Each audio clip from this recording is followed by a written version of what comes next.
Welcome back, thrill seekers, to Midnight Delight, where nightmares come to play. Tonight, under the cloak of darkness, we venture into the untamed wilderness. Our guides, brave park rangers who faced what lurks between the shadows. Prepare yourself for the tales of the unexplained and the unsettling. Let's begin our journey into the unknown.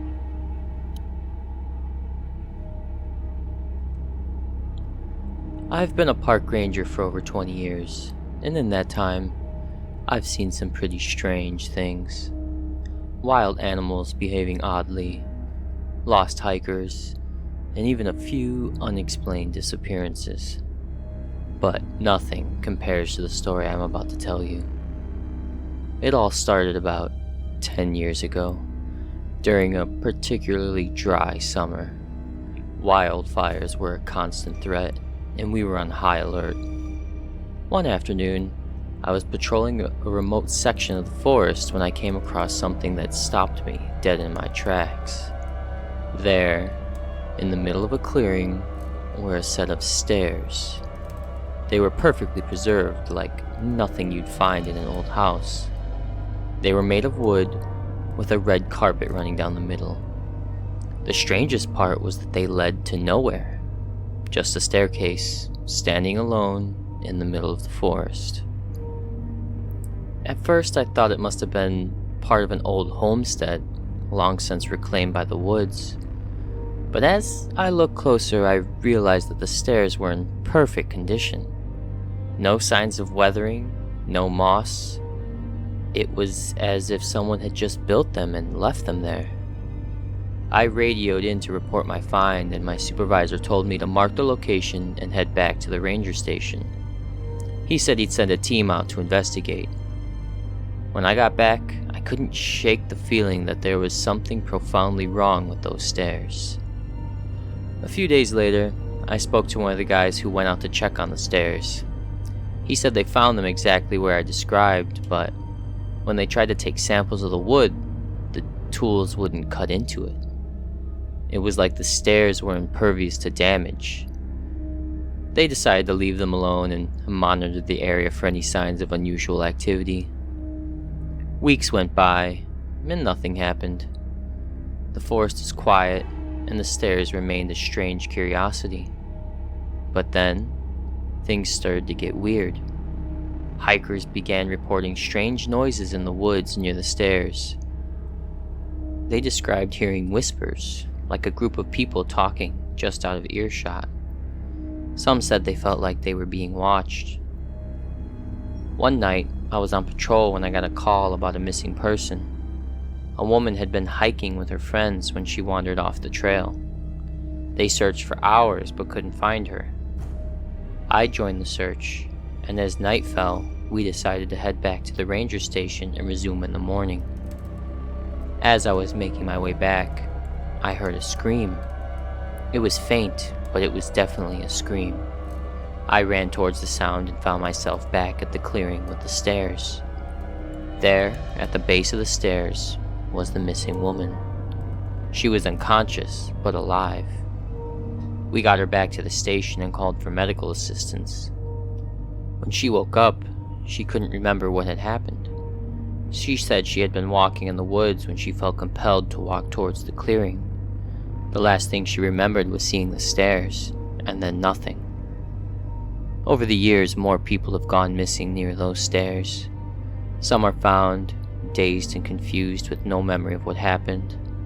Others are never seen again. The stairs remain a silent and eerie sentinel in the forest. No one knows where they came from or why they're there. Some say they're a portal to another dimension, a doorway to another world. Others believe they're a remnant of an ancient civilization long forgotten by history.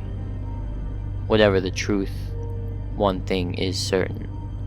Those stairs are not of this world. So if you ever find yourself hiking in the deep woods and come across a set of stairs leading to nowhere, my advice is to turn around and walk away. Some mysteries are better left unsolved.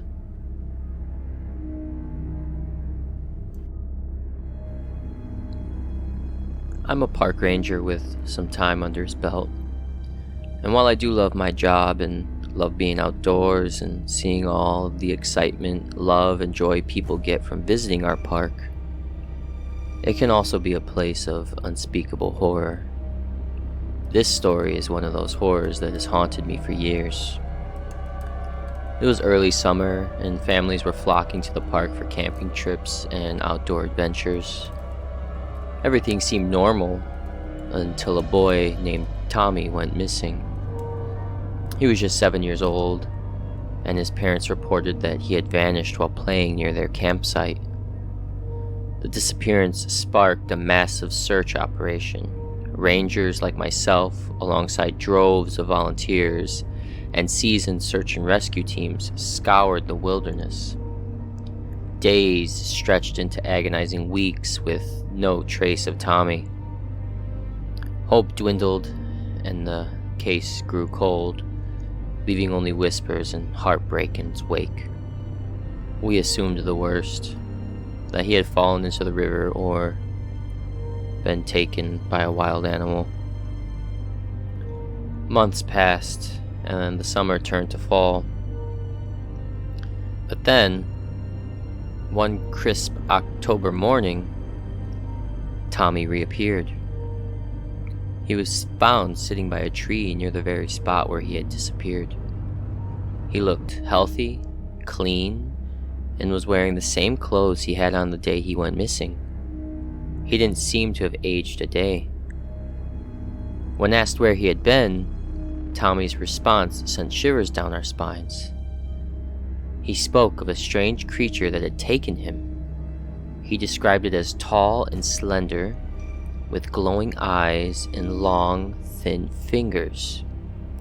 It had taken him to a place somewhere deep in the forest. He said the creature was kind, but it wouldn't let him leave until it was ready. Tommy wasn't the only one. Over the next few years, more children went missing. A girl named Emily, a boy named Jake, and another girl named Sarah. Each time, the pattern was the same. They would disappear without a trace, only to reappear months later, unharmed and unchanged. Each of them told very similar stories of this strange creature that took them and held them until it was ready to let them go. The parents were relieved to have their children back, but the mystery of their disappearances and the creature that took them remained. We tried to piece together the clues, but nothing made sense. One night, I decided to stake out the area where the children had disappeared. Driven by a mixture of dread and duty, I guess, I sat in the darkness, my flashlight off, listening to the sounds of the forest. Hours passed, and just when I was about to give up, I heard a soft rustling in the bushes. Heart pounding, I turned on my flashlight and saw something that froze my blood. Standing at the edge of the clearing was a figure, tall and slender, with glowing eyes that pierced the darkness. Its long fingers reached out as if beckoning me to come closer. For a moment, I felt an overwhelming urge to step forward, but I fought it with every ounce of strength I had. The creature seemed to sense my resistance and slowly backed away, disappearing into the forest. I sat there, trembling, knowing I had come face to face with the being that had taken those children. I was hesitant to report what I saw, thinking they wouldn't believe me anyway. But I knew the truth. The forest was home to something ancient and otherworldly, something that lured children away and kept them in its hidden place. To this day, I patrol the forest with a wary eye, always on the lookout for any sign of that creature. So if you ever find yourself deep in the woods and feel an eerie presence watching you, remember the children of the forest.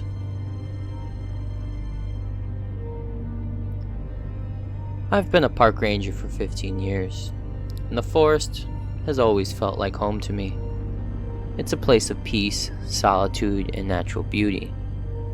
But there are parts of the forest where even seasoned rangers like myself feel a chill.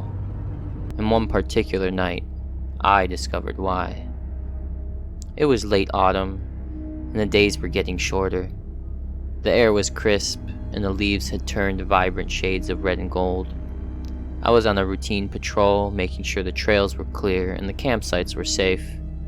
As night fell, I decided to check on a remote campsite known to be a favorite spot for hunters and avid campers. When I arrived, the campsite was deserted. No tents, no signs of recent activity. But as I was about to leave, I noticed a faint glow through the trees, deeper into the woods. It looked like the light of a campfire. Thinking that perhaps someone had set up camp in an unauthorized area, I decided to investigate. I followed the light, weaving my way through the dense forest. The glow grew brighter, and I could hear the unmistakable crackle of a fire. But there was something odd about the sound. It had an echoey quality, like it was bouncing off the trees in a way that didn't quite make sense. As I got closer, I could see the flickering flames and the silhouette of a person sitting by the fire. I called out, but there was no response. The figure didn't move. I approached cautiously, my flashlight cutting through the darkness.